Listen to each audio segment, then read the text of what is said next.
Hey everyone, welcome back to Matter of Facts.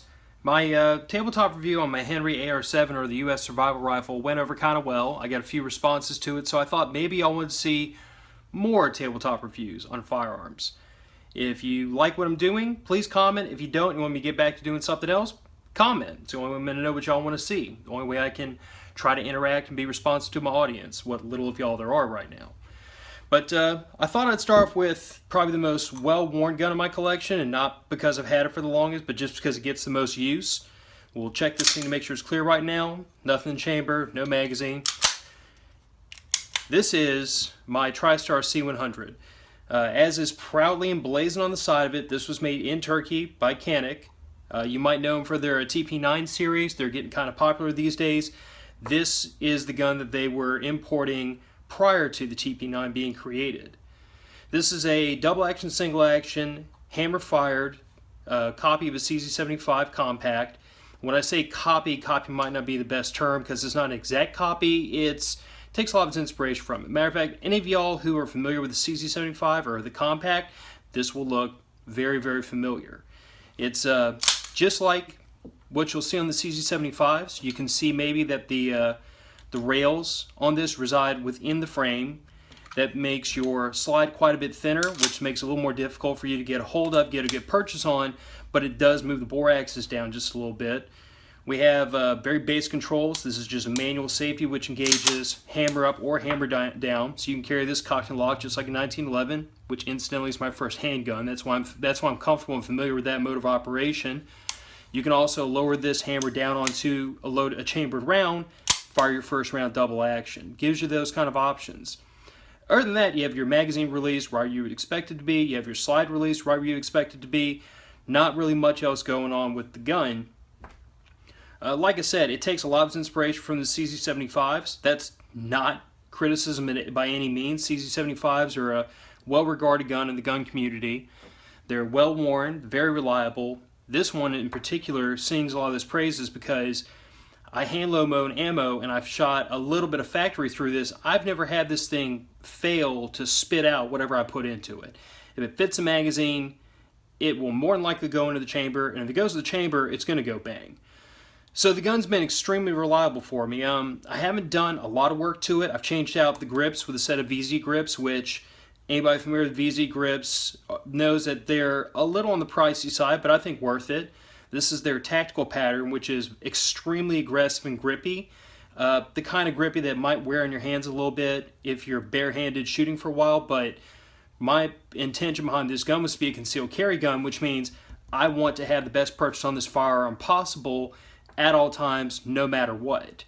And if that means my hands are oily or sweaty or greasy and I get hold of this gun, I want to get a good grip. I don't really care if it wears my hands a little bit. I mean, just, develop calluses, grow up a little bit. You'll be fine. Beyond that, I've also put a set of Microlight night sights on the gun. These were originally intended for a CZ75. I believe it may have been SP01, or maybe it was a compact. I'd have to go back and look at the part number. They fit with just the littlest bit of file work. I had to take just a tiny bit of material off the bottom, maybe a thousandth of an inch, and then pound the heck out of them to get them down into the dovetails. But once they got in there, they've been great. I mean, they're definitely add a little bit of visibility to the sights, which anybody that's ever tried to pick up a set of 3-dot sights in anything less than perfect light knows these things are difficult to get a good look at unless you're in perfect light. Even 3 dots with the little white painted dots, which this gun originally came with, they can be difficult to catch that front sight post if you're in failing light. With the night sights, it really makes sights jump out at you if you're in dawn or dusk or failing light. Now, that's not to say that you can shoot this gun in pitch dark, because while you can see the sights, you can't see what you're shooting at. We'll do a later episode on the firearm safety rules, but if you can't identify your target, you probably shouldn't be shooting at it. So, night sights are a worthy upgrade to a concealed carry gun, in my opinion, as long as you understand that they serve a specific purpose. They're not a cure-all. Now, this gun, put this off on the side and bring in this. This is the box it came in. Nothing really out of the ordinary, nothing really high class. Came with the obligatory cable lock, which I've never used. Came with this little pack of nonsense, a bore brush, and a little jig to put some patches through the gun, which I've never used because I have much better cleaning materials elsewhere. I keep this lock in here just in case I ever have to travel with the gun, so I can lock it up if I need to. Came with the speed loader, which I've never used, I just use my thumbs. I actually cut this extra slot to fit the extra mag, which I'll talk about in just a second, but really nothing noteworthy here, nothing special. It does come in a nice little plastic hard case. That makes travel and transport a little bit nicer. Now, the gun came with 2 of these. These are MetGuard magazines. They're 15 rounds. I've had no functionality issues out of these mags whatsoever. MetGuard pretty universally does a good job when they supply magazines to an OE, and that's what I got here. I also picked up one of these, which is a magazine meant for a CZ75 compact. I know some of the earlier TriStars, or they were marketed as Caniks at the time, mentioned that they were having issues accepting CZ75 compact mags because this cutout was just not quite in the right spot. I think that could be cleaned up with a little bit of file work. If you do end up getting one of these magazines and it just doesn't quite want to lock up with the gun reliably, take a file to the very top of this slot, and just a little at a time work on it until it locks up in the gun nice and tight and reliably. I didn't have any problems. This fit in the gun perfectly, locks it tight, and feeds perfectly. I mean, this is also a MetGuard magazine, but this is meant for the CC75 compact, so I'm losing the bumper on the bottom, makes the magazine just a little bit slimmer, but I also lose 1 round of capacity. 14 rounds to have a little bit nicer profile on the bottom of the magazine for the carry gun I felt was appropriate, and if I need a second magazine, I pack one of these in a back pocket. As far as carrying, the gun didn't come with a holster. You have to supply that yourself. I originally started out with this, which is an Alien Gear Cloak 3.0. We might talk about these in a later episode, especially if anybody's interested. Please leave a comment and I'll give you my thoughts on this in particular. But just really briefly, anybody looking for kind of one of these hybrid holsters where you have a Kydex shell on a leather, or in this case, I think this is a neoprene backing, this is a good place to start. They are very affordable. They don't quite have the niceties that some of the more expensive ones do with the breathable backings and everything, but I think I got these for like, I think I got this for like $40, which is really kind of hard to beat for a lifetime warranty holster. They do offer lifetime shell replacement, so if you decide to get out of this gun into another one, you send them this shell, they send you the one for your gun, and you swap them out. I obviously have no intention of doing that. If I'm going to get another gun, I'm going to keep this holster and get another one, but it's nice to know this fit. I'll give a word of caution because this is a shell for a CZ75D, I believe it was, maybe a PCR, I can't remember off the top of my head, but they don't actually make a holster for a C100. They make a holster for a CZ75 compact, which is dimensionally pretty close but not exact. I did take it upon myself, even though I probably could have gotten in touch with Alien Gear and pitched a fit and wind and maybe got them to help me out, but I'm the kind of guy that likes to fix my own stuff. I took a heat gun to this, heated it up until it was nice and soft, and pushed and prodded and remolded this in a couple spots and then tightened up the adjustments and got this gun to lock up into this holster very tightly. Doesn't wiggle around anymore, which it did when I first got it. That's not an indication on the holster maker or the gun. That's because this gun isn't meant to go into this holster. I made it work. But take that as a note for those of you that like Kydex holsters or even hybrid holsters, that if the gun doesn't quite fit the way you want it to, a heat gun, which are not expensive to get at your local hardware store, can make some pretty fine adjustments to these. Just heat it up, put the gun in, press and prod, and make sure that this fits the way you want it to. Take the heat away, and it cools off and it sets. But I've had very good service out of this. When I wear this holster, I keep it behind the right hip, say roughly 4 to 5 o'clock, not right on the spine, but offset to the side. But I do keep it behind my hip because with my dimensions and the way I'm built, the gun being behind my right hip means it's very easy to hide, especially bear in mind this is a double stack 9mm with a 4.2 inch barrel. This isn't a mouse gun. This is, it's not a duty gun, but this is a full-size gun. So being able to hide this thing underneath a t-shirt becomes a little bit difficult if you don't put it in the right spot, for me at least. Your mileage may vary. I like this holster a lot. The only thing I didn't care for it about was simply the fact that with the 2 clips and with the way this thing fits and as wide as the platform is, if I put this holster on and I take it out of my pants, I have to stand up, go find some place where I can have some privacy, undo my belt, stick this thing back in, get in the right spot, tighten my belt back up, and it was a pain in the butt. So on and off with this holster is not going to work. If I put this holster on, it is staying on from the moment I leave my home till I get back home again. And that's fine in some situations, but let's say I'm in a situation where I'm picking up my daughter from school. Obviously, this isn't coming into the school with me, and I really don't even want to bring this into the school with me, because then if this prints, I have to answer questions about why I have a gun holster, and I don't feel like dealing with all that. So I ended up with this. This is a leather holster from a company called Outbags. Picked it up on Amazon. I'll put a link in the show notes to it if anybody's interested in this or another holster that's similar. This is also made for a CZ75 compact, and unlike the Alien Gear, which took a little bit of tweaking, this fits, beautifully. And as with any leather holster, the longer you put it in here, the longer you wear it, the more tightly, the better it's going to fit as it kind of squirms down into place. But the thing I like about this particular holster is, with a single clip and with this slick leather, I can, sitting down in a car, tuck this right where I want it. And with this, I don't put this small in the back because for some reason, whereas the Alien Gear spreads the pressure out, this tends to concentrate it right in line with that barrel, and this will pinch my sciatic nerve quite deliberately. So I like this one actually like right at 3 o'clock, right on the side of my hip with a bit of forward cant, and the gun feels fine. It's not pinching me or hurt me anymore, but it also means that if I need to take the gun and the holster out, all I have to do is reach down, get my thumb on the back of the gun, grab this, pull this up, and just extract the entire holster and gun from my pants, stick it in the center console, wherever I need to stick it, and then when I get back into the car, I can take the whole gun, put it right back down into my pants while sitting down in the car, and I don't need the privacy or the extra hassle of where do I reholster this gun. But I've kind of, that's what I've developed, that's what I found really works well.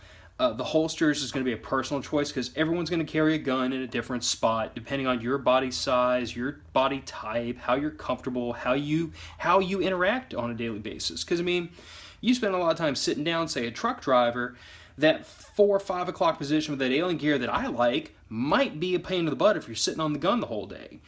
So you got to make your own decision. You got to ask yourself, am I going to be standing or sitting or moving around, this, that, and the other? What considerations do I have to work with? As it relates to this gun, though, bear in mind that it is a hammer-fired gun. Now, for some people in the age of striker-fired guns, that's going to be kind of a detractor. Most people are going to say, why do I even need to mess with a hammer-fired gun in this day and age? Everything just should be striker-fired. There's a reason why hammer-fired guns have kind of carried on, though. This gun has, in my personal opinion, bear in mind it's double-action, single-action, which double-action, single-action is never going to have as clean or crisp of a trigger as a single-action, but this has a really nice trigger in it. It's a very clean break, not a lot of creep to it at all. You've got that take-up because that's typical with the double-action, single-action, but then once you start pulling past and you actually get some resistance, that's all you have. Maybe an eighth of an inch travel, and then it breaks. And the reset is about that much, right back to where you first started when you first took up that bit of tension. So this is all the movement you have in this trigger once you take up that little bit of slack, which you have to have for a double-action, single-action gun. And I'll show you what I mean by double-action, single-action. In a double-action gun, you start with the trigger developing some pressure almost immediately because you have to pull the hammer back before it'll break. But honestly, it's got a great trigger to it. I don't find the double action, single action to be any kind of detraction, even though some people can't stand it. I always run with this gun just like this. Hammer back, condition 1, safety on, round in the chamber, ready to go. This is the way I carry. So if I ever need to employ this firearm, I draw, safety off, and get onto the trigger. And I'm single action from the word go. But the beauty of a double action, single action gun is, let's say you get a worst case scenario, hammer comes down, round doesn't go off. In normal semi-auto speak, you now have to pull the slide back to get that round out of the chamber and try to fire again. In this case, if I drop the hammer and I don't go bang, I just pull the trigger again. Now, very often if you have a bad round, putting that hammer back down on it again is not going to make a difference, but sometimes it does. So before I have to perform a corrective action and get the round out of the chamber, my gut instinct is going to be pull the trigger, release, pull the trigger again. Because in a defensive situation, you're going to keep shooting until whatever is causing you to be in fear of your life is not causing that fear anymore. So isn't it a great feature that you pull the trigger and then you naturally pull the trigger again to shoot again, and if the round didn't go off the first time, you get another bite at the apple to shoot the second time. Now obviously you pull the trigger 2 or 3 times, nothing happens. That's your corrective actions to jack the round out of the chamber and try again with a fresh round. But it is one of the advantages of a double action, single action gun that you don't get over a single action or a striker fired gun. So double action, single action, or striker fired, or single action only, all these guns kind of have their own benefits, strengths, and weaknesses. You have to weigh those out and make the best decision for what you want.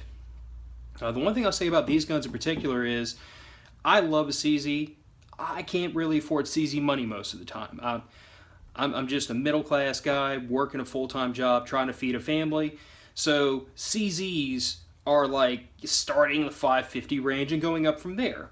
This gun, I just looked at the price right before the show. It's actually a little cheaper than when I bought mine, which is frustrating.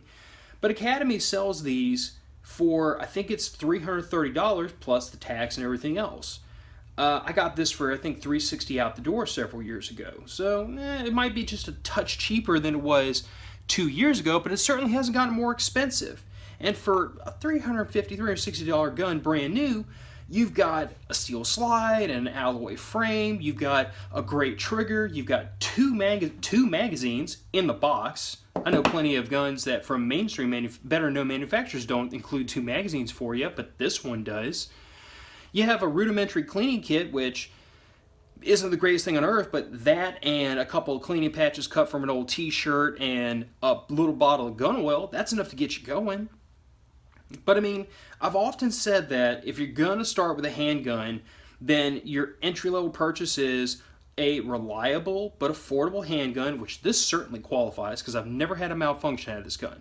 Ever, ever, ever. Never a failure to feed, never a stovepipe, never a jam, never given me a problem. This gun has been as reliable as sunrise. If you're the kind of person that just sits around and hopes for a gun to fail, this one will annoy you because it hasn't done it yet, and I've put thousands of rounds through it already. But, I mean, bear in mind, I've had this gun 2 years. I'm good for about 100 rounds of 9mm a month, so do your math. But the gun's reliable, and it's darn affordable. I mean, $350 is not chump change, but it's certainly not bad money for this caliber of a firearm. And the truth of the matter is, the 2 magazines it comes with and a box of ammo, that's good self-defense 101 to me. So I would say that for anybody that's in the market for a handgun, if you want something that's your first concealed carry gun, I would honestly say before you go looking at a little mouse gun, which would be like snub-nose revolver or your 380s or anything like that, I'd honestly say give a look at something like this first. A 9mm double stack is not the smallest gun on the block, but this is a very capable firearm. This is a perfect gun for bedside use. It's a perfect gun for home defense use. It's a perfect gun for concealed carry use. And if you're the kind of person that says, well, it's kind of big, it's kind of heavy, and I want something a little bitty, you got to ask yourself, you might want to carry the little bitty mouse gun, but if you got to get into a fight, this is the kind of thing you want. I mean, honestly, if I get into a fight, I want a rifle, but I can't sling a rifle and carry it, everywhere with me, so I have to kind of compromise. But this would be my recommendation if you're shopping for that first handgun. I mean, everyone wants a 1911, everyone wants a Glock, everyone wants the new hotness. I get that. But if we're talking about a gun on a budget that can do the job and is going to clear out your savings account in the process, give a Tristar C100 a look. I hate to take business away from mom and pop gun shops. I haven't seen these carried in a lot of them. I know Academy tends to carry these, but I would venture to say if you go down to your local gun shop and ask them if they can find you a Tristar C100 or if they can order one, they probably will, and they'll probably be more than happy to try to beat Academy's price, and then you're shopping at a local mom and pop gun shop that needs our business. But give it a look, give it a try. If you have any questions or comments for me, please leave them in the comments section. Subscribe. I've got more tabletop reviews coming out in the future. I've got more video content that's going to be coming out here and there as the mood strikes me. There will be links in the show description to my blog, to the Facebook page, to the audio podcast. Matter of fact, has a lot of different things going on all at the same time. I'm always trying to put out some content someplace. So if you kind of catch me at all those different spots, you're going to get the full picture. I don't want y'all to miss anything. But please, by all means, if you have any questions or comments for me, if you want to see something different from me, please leave me a message and I will respond to my listenership as best I'm able. But y'all have a good day now. Tristar C100, give it a look if you're looking for a good handgun, and I'll talk to y'all later.